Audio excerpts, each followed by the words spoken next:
Welcome to my travel voice.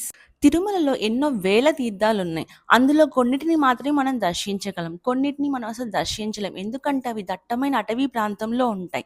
Tirumala ఆలయానికి 2 kilometres డిస్టెన్స్‌లో ఉంటుంది ఈ నాగతీర్థం.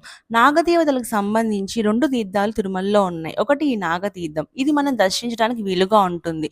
ఇంకోటి శేషతీర్థం. అది దర్శించడానికి చాలా కష్టం. సంవత్సరంలో ఒక్కసారి మాత్రమే అక్కడికి తిరుమల తిరుపతి దేవస్థానం వాళ్ళు అలౌ చేస్తారు. అది దట్టమైన అడవి ప్రాంతంలో ఉంటుంది.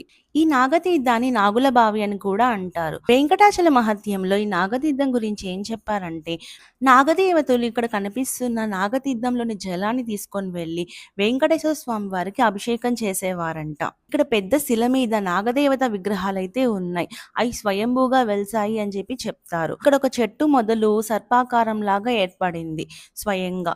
తిరుమల ఆలయానికి 2 కిలోమీటర్స్ డిస్టెన్స్‌లో ఉంటుంది ఈ నాగతీర్థం.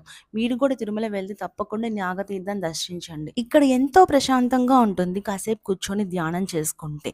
నాకైతే ఇక్కడి నుంచి రావాలనిపించలేదు. కానీ టైం సరిపోక త్వరగా వచ్చేయాల్సొచ్చింది.